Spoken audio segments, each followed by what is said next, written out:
بسم اللہ الرحمن الرحیم ایاک نعبد و ایاک نستعین۔ سب سے پہلے جی مجھے پتہ ہے ٹی وی پہ جو لوگ دیکھ رہے ہیں، میں سب کو تاکید کروں گا یہ ماسک پہننے کے لیے۔ آپ کو اگر موقع ملا ہے، جو سین ہندوستان میں آج کل دلی میں اور ان کے بڑے شہروں میں ہسپتالوں کا جو حال ہے، آکسیجن نہیں مل رہی، باہر سڑکوں پہ لوگ کرونا کی وجہ سے مر رہے ہیں، تو میں اس لیے اپنی ساری قوم سے تاکید کروں گا کہ اللہ نے ہمیں پہلے دو جو کرونا کے ویوز آئے، بنسبت باقی دنیا کی اللہ نے ہمارے پہ بہت کرم کیا، اور اب ہم تیسرے ایک بڑے خطرناک ویو میں، اور اگر حکومت اپنی کیپیسٹی دگنی نہ کرتی، یعنی ہسپتالوں میں کیپیسٹی بڑھاتی، آکسیجن کی کیپیسٹی دگنی نہ کرتی، تو آج ہمارے بھی وہی حالات ہونے تھے جو آج ہندوستان میں لوگوں کو نظر آ رہے ہیں۔ تو یہ اگلے 2 ہفتے بہت امپورٹنٹ ہے ہمارے لیے۔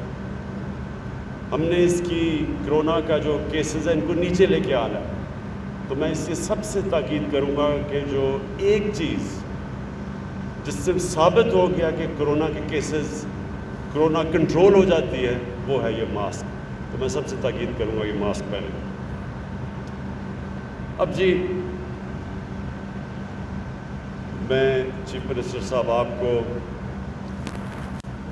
پروونشل منسٹرز بیٹھے ہوئے ہیں آپ سب کو، اور چیف سیکرٹری صاحب، ہمارے جرنلسٹ بھی آئے ہوئے ہیں یہاں، ہمارے اوپینین میکرز، میں سب آپ کو اس اوکیزن کے اوپر خوش آمدید اس لیے کہتا ہوں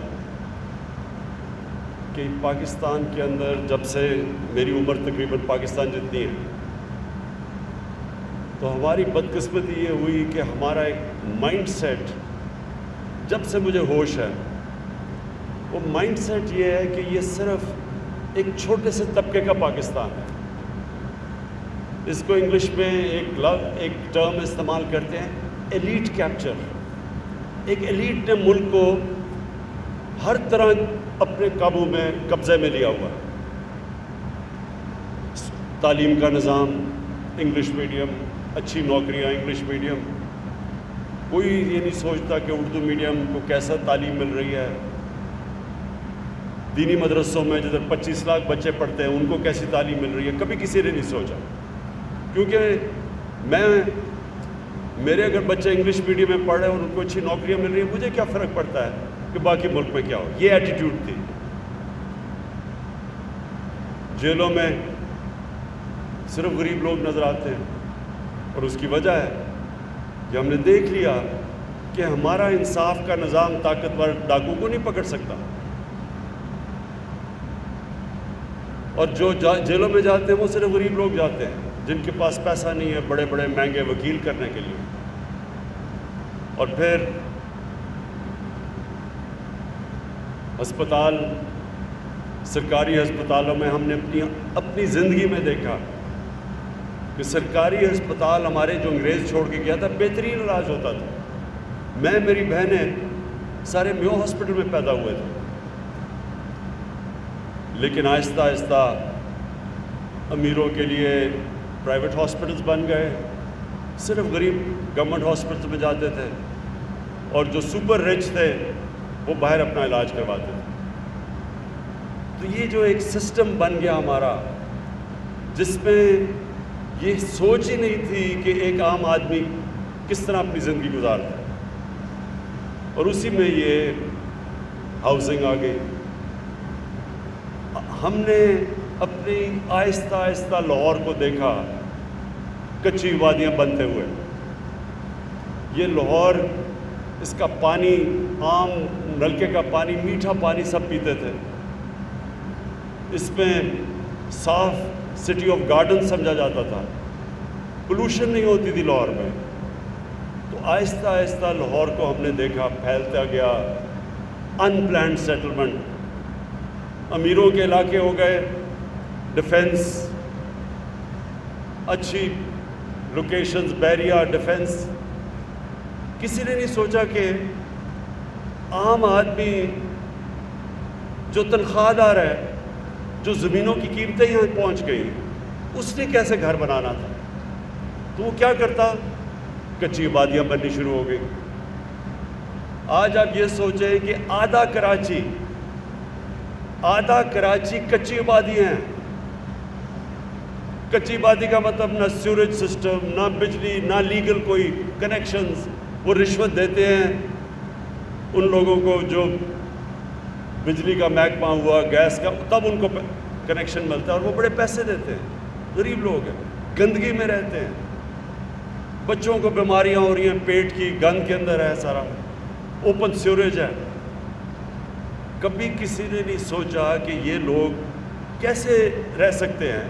انہوں نے بھی روزی کمانے کے لیے شہروں میں آنا ہے، تو کدھر رہیں گے؟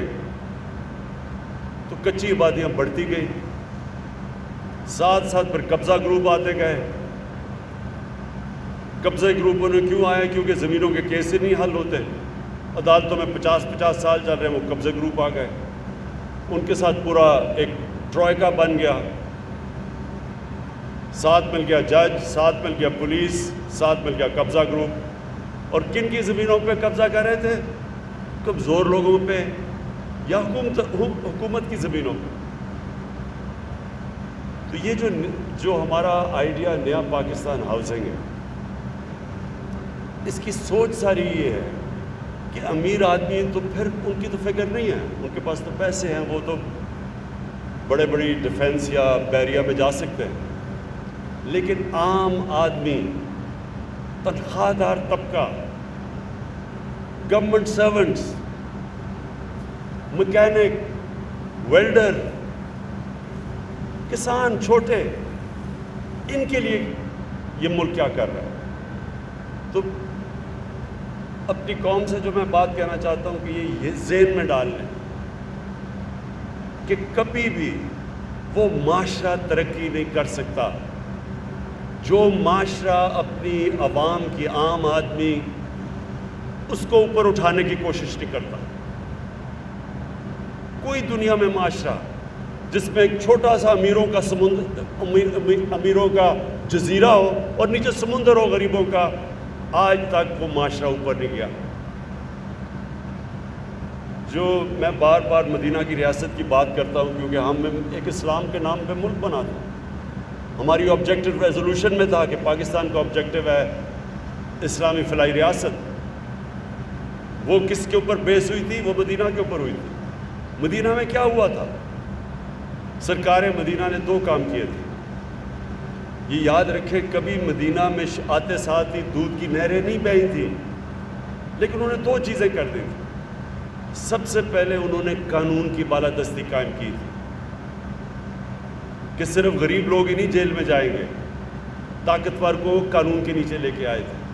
جو آج ہم پاکستان میں شور مچا ہوا ہے، سب اکٹھے ہوئے ہیں، 30 سال سے جو حکومت کر رہے ہیں، جو حکومت میں آنے سے پہلے کیا تھے اور آج اربوں خربوں پتی بن چکے ہیں، وہ احتساب دینے کے لیے تیار نہیں ہیں کہ وہ سمجھتے ہیں ہم قانون کے اوپر ہیں۔ وہ اپنے آپ کو عام لوگوں کی طرح، یہ قانون تو عام لوگوں کے لیے ہوتا ہے، طاقتور کے لیے قانون نہیں ہے پاکستان میں۔ اس لیے ساری یونین بنی ہوئی ہے پی ڈی ایم کے نام سے کہ جی ہمیں این آر او دے دو، باقی عام لوگوں کے لیے تم نے جیل ڈالنے تو بشک ڈال دو۔ سرکار مدینہ نے سب سے پہلی چیز اسٹیبلش کی تھی قانون کی بالادستی۔ میری بیٹی بھی اگر چوری کرے گی سزا ملے گی۔ تمہارے سے پہلے بڑی قومیں تباہ ہوئی جدھر طاقتور کے لیے ایک قانون اور کمزور کے لیے دوسرا۔ یہ ہمارے لیے ویلڈ ہے آج، تقریباً 1500 سال پہلے یہ بات کی گئی تھی۔ اور دوسری چیز، انہوں نے فلاحی ریاست بنائی تھی۔ انہوں نے ریاست نے ذمہ داری لے لی اپنے کمزور طبقے کی۔ دنیا کی تاریخ کی پہلی ویلفیئر اسٹیٹ بنی تھی، اور یہ ماڈل ہے جو دنیا میں قوم اس ماڈل پہ چلے گی وہ اوپر چلی جائے گی۔ وہ ثابت کیا انہوں نے کہ یہ 2 چیزیں کی انہوں نے، اور بھی اور چیزیں تھیں لیکن یہ 2 مین چیزیں کی کہ دنیا کی تاریخ میں کبھی ایسے نہیں ہوا کہ 625 میں صرف 313 جنگ بدر میں لڑنے والے، اور 11 سال کے بعد 636 میں رومن ایمپائر کولیپس کر جاتا ہے ان کے سامنے یارموک پہ، اور 2 سال کے بعد دوسری super power Persian empire collapse کر جاتا ہے قدسیہ میں۔ یہ تاریخ کا حصہ ہے۔ تو قرآن میں ہمیں حکم دیا ہے کہ اس ماڈل پہ چلو، کیونکہ وہ کامیابی کا ماڈل ہے، وہ ایک سکسیس سٹوری ہے، دنیا کا عظیم سویلائزیشن سیٹ اپ کیا اس کے اوپر۔ ہماری یہ آج جنگ ہے، یہ 2 چیزیں کرنی ہیں، طاقتور کو قانون کے نیچے لے کے آنا ہے، اور کمزور کے لیے یہ ریاست نے ذمہ داری لینی ہے اوپر اٹھانے کے لیے۔ ہم نے یہ جو لو کاسٹ ہاؤسنگ، اس کا پہلے فیصلہ کیا، 2 سال ہمیں مشکل پڑی، کیونکہ یہ بن ہی نہیں سکتی جب تک بینکس قرضہ نہیں دیتے۔ وہ بینکس اس لیے قرضہ نہیں دیتے تھے کہ قانون نہیں پھنسا ہوا تھا عدالتوں میں 10-15 سالوں سے۔ فورک کلوجر لا، فورک کلوجر لا کا مطلب یہ کہ جب تک بینک اگر قرضہ، وہ کیسے قرضہ دے گا اگر اسے یہی نہ یقین ہو کہ میرا پیسہ واپس آئے گا، اگر وہ مجھے پیسے قسطیں نہیں دیتا تو میں اگر کارروائی نہیں کر سکتا، بینک نہیں قرضے دیں گے۔ لہٰذا ہندوستان جیسے ملک میں 10% مارگیج فائنینسنگ ہے، قرضے دیتے ہیں گھروں کے لیے۔ یورپ کے اندر، امریکہ میں 80% سے اوپر ہے۔ پاکستان میں 0.2% لوگوں کو صرف قرضہ دیا جاتا ہے ہاؤسنگ میں، جو ابھی آپ نے چیف سیکرٹری صاحب آپ نے ابھی جو دکھایا لوگوں کو کہ تقریباً 70% لوگوں کے لیے صرف 1% پیسہ اویلیبل ہے گھروں کے لیے، باقی سارے امیروں کے لیے۔ تو اس کے لیے پہلے ہمیں وہ فورکلوجر لا لڑنا پڑا، اللہ کا شکر ہے ہم نے وہ بینکس وہ عدالت سے جیتا کیس۔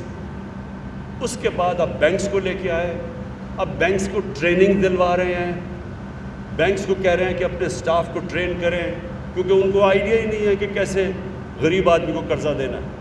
وہ ایک چیلنج ہے، اس پہ کئی بینک بہتر کر رہے ہیں باقیوں سے۔ بینک آف پنجاب کو میں خاص طور پہ پھر سے داد دیتا ہوں، انہوں نے پورا زور لگایا ہوا ہے ٹریننگ کرنے کے لیے اپنے سٹاف کو کہ غریب لوگوں کو قرضہ دیا جائے، مزدوروں کو دیا جائے۔ اور اس میں گورنمنٹ آف پنجاب کو میں پھر سے ان کی بھی تعریف کرتا ہوں کہ انہوں نے اب یہ جو زمین ہے 10,000 کی آپ دے رہے ہیں، مرلہ 10,000 کا دے رہے ہیں آپ، اور جبکہ اس کی ویلیو 3, 4, 5, 6 لاکھ جتنا بھی ہے مجھے نہیں پتا۔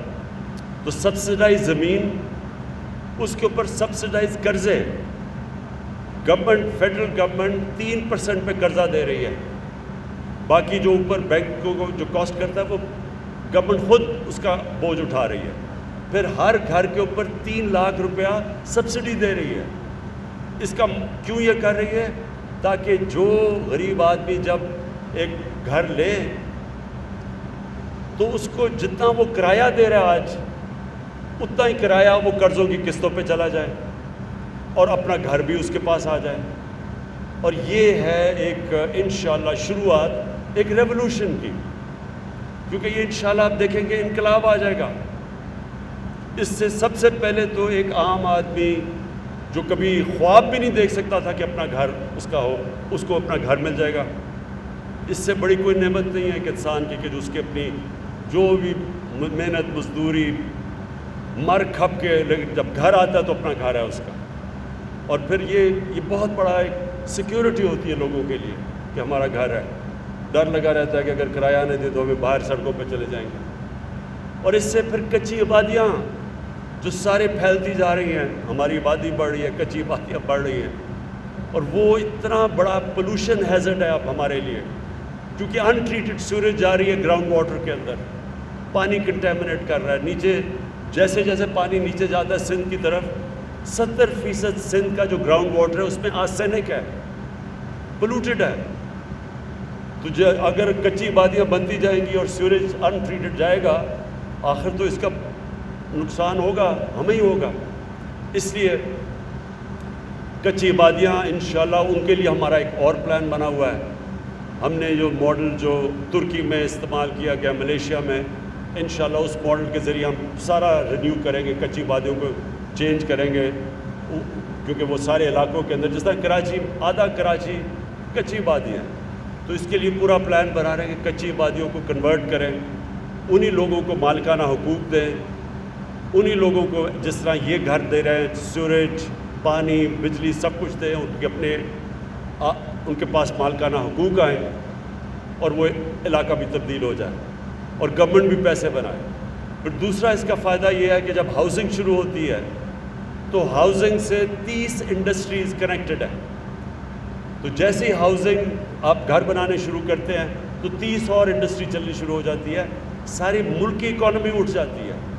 ایک طریقہ ملک کی اکانومی کو اٹھانے کا ہے کہ ملک میں ہاؤسنگ شروع کر دیں، اور انشاءاللہ ہماری یہی سوچ ہے کہ ہم جب اب اپنا روزگار ہم نے لوگوں کے لیے دینا ہے، ہم نے اپنی گروتھ ریٹ بڑھانی ہے، تو سب سے زیادہ ہمارا ایمفیسس اب یہ ہاؤسنگ کے اوپر ہے۔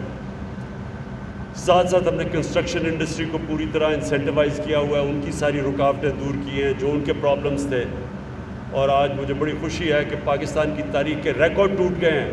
سیمنٹ جتنا بک رہا ہے اب، اس کا مطلب کہ کنسٹرکشن شروع ہو گئی ہے پاکستان میں، اور یہ چند مہینے میں اس کے اثرات آنے شروع ہوں گے ساری اکانومی میں، اور خاص طور پہ جو ہمارا ایک بہت بڑا مسئلہ ہے بے روزگاری کا، وہ بھی انشاءاللہ اسی کنسٹرکشن ہاؤسنگ کی وجہ سے انشاءاللہ ہم اوور کم کریں گے۔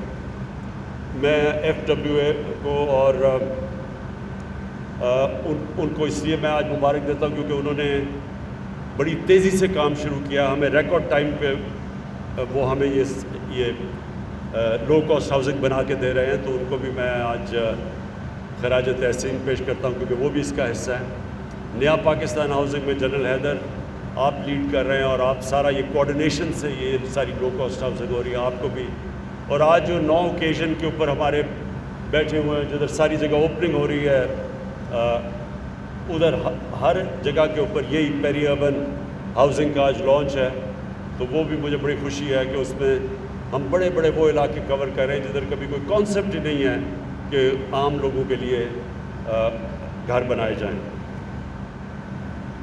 آخر میں پھر اپنی قوم سے ایک بات کہنا چاہتا ہوں کہ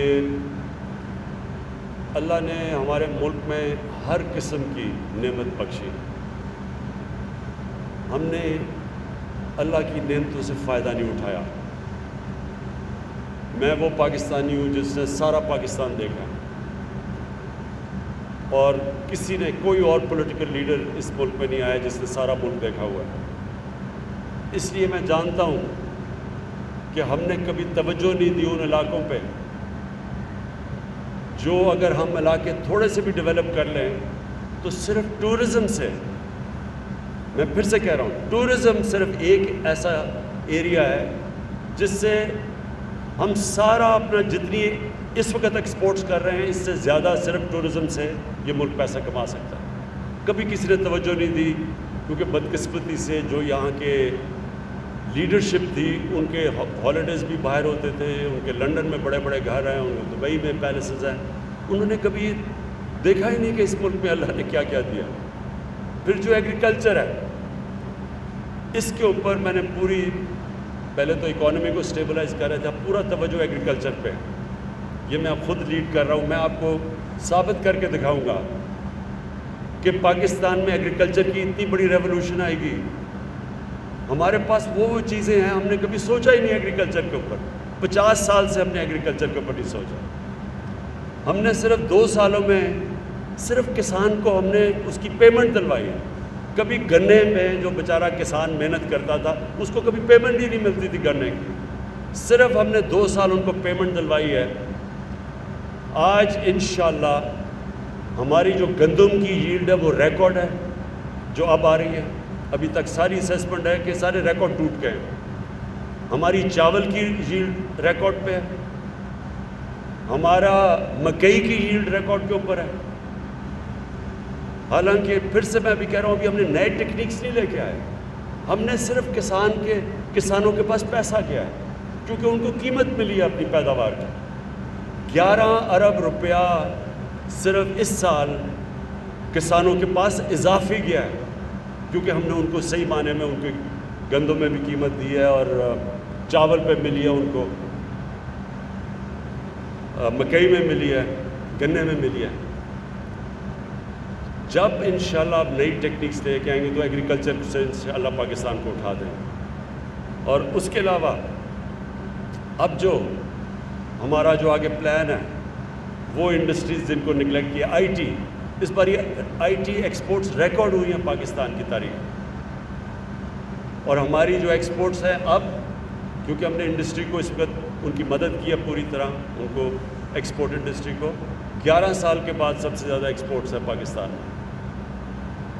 انشاءاللہ آنے والے دنوں میں آپ دیکھیں گے کہ جو ہم محنت کر رہے تھے، جو گراؤنڈ ورک کر رہے تھے، اب اس کی آپ کے سامنے اس کا پھل آپ کو نظر آئے گا نکلتا ہوا۔ میں پھر سے پنجاب آپ کو اس کے لیے بڑی مبارک دیتا ہوں، آپ کو خراج تحسین پیش کرتا ہوں۔ اور دوسری چیز جو میں پھر بھولنا چاہوں، جو آپ نے کسان کارڈ نکالا ہے، یہ انشاءاللہ کسانوں کے لیے انقلاب آپ لے کے آئیں گے ایگریکلچر۔ بہت مبارک ہو آپ کو۔